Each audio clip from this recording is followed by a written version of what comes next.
तो शुरू करते हैं कहानी क्लाइमेट चेंज से। Now as per the recent data,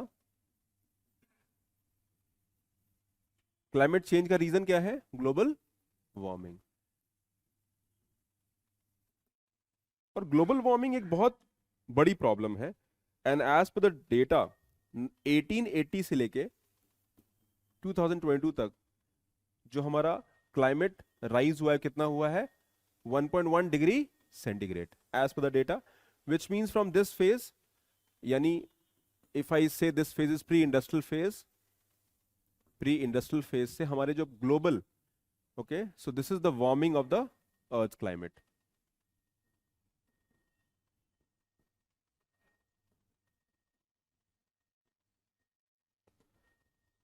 now what are the issues which relates with climate change, और मैं आपका कोऑपरेशन चाहता हूं यहाँ पे quickly. What are the issues, फटाफट बताइए।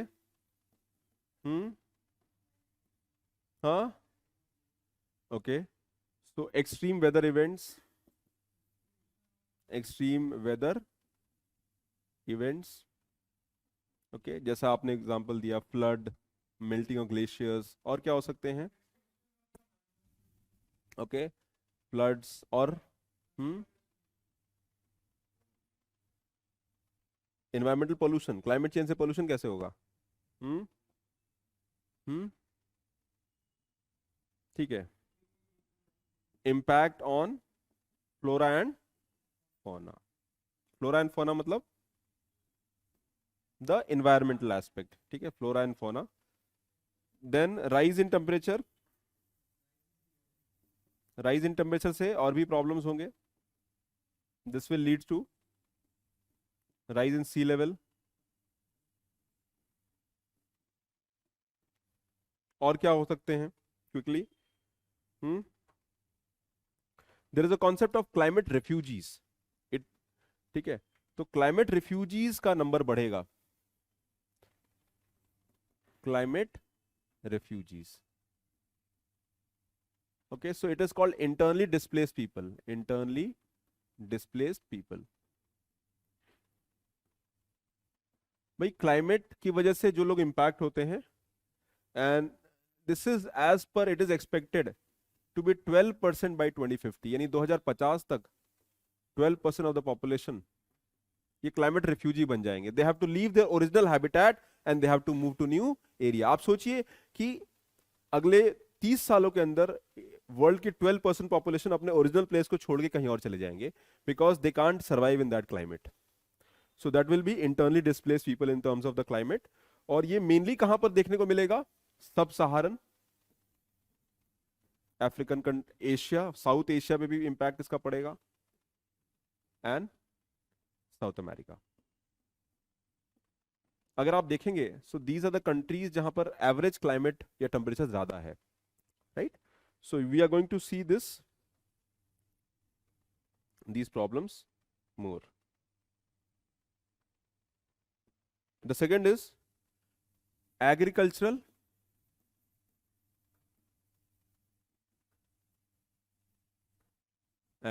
डिसरप्शन, लिखा हुआ है नोट्स में, डिसरप्शन, ठीक है।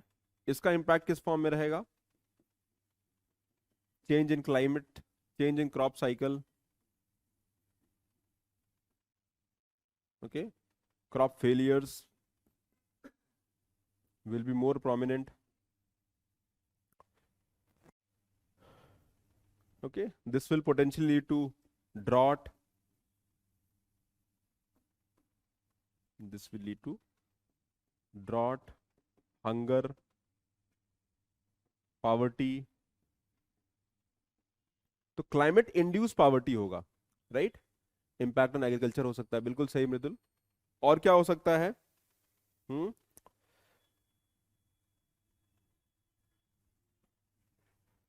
Resources are limited, resources are limited, तो रिसोर्स कॉन्फ्लिक्ट होगा। ये रिसोर्स कॉन्फ्लिक्ट इंटर स्टेट हो सकता है, और इंटर कंट्री, इंटर नेशन भी हो सकता है। For example India and if I से तीस्ता रिवर का, या फिर हमारा with in India Kaveri river का डिस्प्यूट चल रहा है, रिसोर्सेज आर लिमिटेड है, पानी कम है, and because resource are limited we are pushing to make sure that वो रिसोर्सेज एड्रेस हो जाए। तो इंटर स्टेट या इंटर जो है नेशन आपको रिसोर्स कॉन्फ्लिक्ट देखने को मिलेगा, and this is in the areas of land, water. तो क्लाइमेट चेंज एक बहुत बड़ी प्रॉब्लम या समस्या देखने को मिलेगी in future, and the impact would be impacting almost everybody that we can see. So now what is the way forward? We need to diversify our energy requirement. हमारी energy requirement maximum जो climate का impact है वो because of the demand for energy requirement. Should I move to next slide? आगे बढ़ें।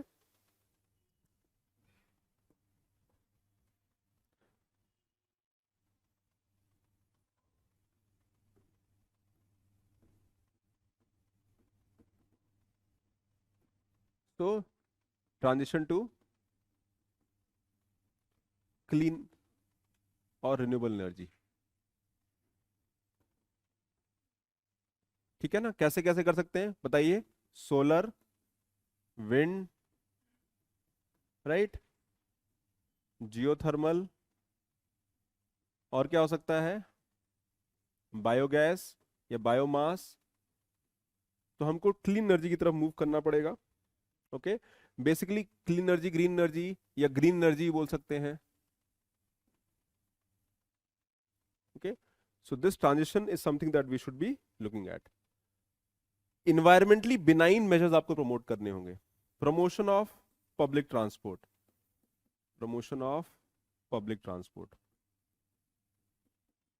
Public transport environmentally friendly, which are environment friendly. Example बताइए मुझे। आपने दिल्ली में देखे हैं ना फेम, फेम एक गवर्नमेंट की स्कीम है, फेम 2, जिसमें हम लोग इलेक्ट्रिक ईवी बसेस प्रमोट करते हैं। So we can have such measures where EV buses can be there. Okay, promotion of circular economy, promotion of circular economy. Example क्या है, सर्कुलर इकोनॉमी का एग्जाम्पल बहुत हो सकता है। फॉर एग्जाम्पल, ओके, री यूज, रिपेयर और RRR, रिसाइकल, रिड्यूस। तो ये तो 4R हो गया, नई पिक्चर बननी चाहिए इस पे तो, right. RR, reuse, repair, recycle and reduce. Circular economy कहता है कि भाई कोई भी रिसोर्सेज हैं उनको हमको इन 4Rs पर फोकस करना पड़ेगा। It is something that we should look at it. Waste जो आपका जनरेशन है वो कम करना होगा, and we have to make a conscious effort. अब देखिए ना, आप एयर कंडीशनर खरीदते हो नया तो पुराना वाला वो ले लेते हैं। Today this a concept of कि भी आपका जो मोबाइल फोन्स है you can replace with the old ones, या फिर उसका कुछ आपको अमाउंट मिल जाएगा। So we are promoting that resource जो भी उसमें रीयूजेबल है उसको यूज करें इन फ्यूचर। ठीक है, और क्या हो सकता है, फूड हैबिट चेंज कर सकते हैं हम लोग, move to more sustainable diet. जैसे हम लोग मीट खाते हैं, तो meat specially red meat is highly, if you see कि भाई वो बहुत ज़्यादा इन्वायरमेंटली फ्रेंडली नहीं है, because there is a concept of virtual water. आप लोग इन्वायरमेंट में पढ़ेंगे वर्चुअल वाटर। अब जैसे मान लीजिए आपने एक अंडा खाया, यू हैड अ एग, और फिर आपने एक वेजिटेबल खाई। दोनों में से कहाँ वाटर ज़्यादा यूज हुआ है to produce that one egg और to produce that one vegetable. आपने एक कॉफी पिया, एक कप कॉफी पी में कितना पानी खर्च हुआ? आपका सर कुछ भी नहीं खर्च हुआ, कॉफी बीन डाला दूध में और कॉफी पी लिया। बट वो कॉफी बीन को प्रोड्यूस करने के लिए जो आपको समय खर्च हुआ, पैसा खर्च हुआ, वाटर जगह इसका जो रिक्वायरमेंट गया, उस प्लांट को मान लो 6 महीने तक उसको प्लांट को सस्टेन करना पड़ा या सालों तक उसको आपने वाटर दिया। सो पर बीन या पर केजी ऑफ कॉफी पे कितना आपने, पता चला कि आपने 1 kg कॉफी पे आपने 200 लीटर पानी खर्च किया। So that is a virtual water which we can't see. The same is true with animals. आप एनिमल को फीड करते हो 2 महीना 3 महीना उसको आप फीड करते हो, तो आप कितना वाटर यूज कर रहे हो to feed that, because that animal is specifically for eating, खाने के लिए हम लोग यूज कर रहे हैं। So the promotion of sustainable diets.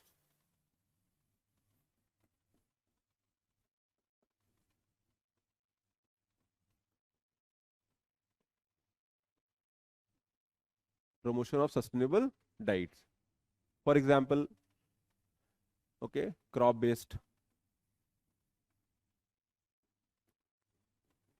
जो क्रॉप बेस्ड डाइट्स हैं वो लेस जो है आपके क्या है, they are less harmful for the environment. उसपे भी हम लोग वाटर गजलिंग क्रॉप्स यूज करते हैं, so we look for the new. जैसे हमारा एग्रीकल्चर है, तो agriculture should be climate resilient agriculture, climate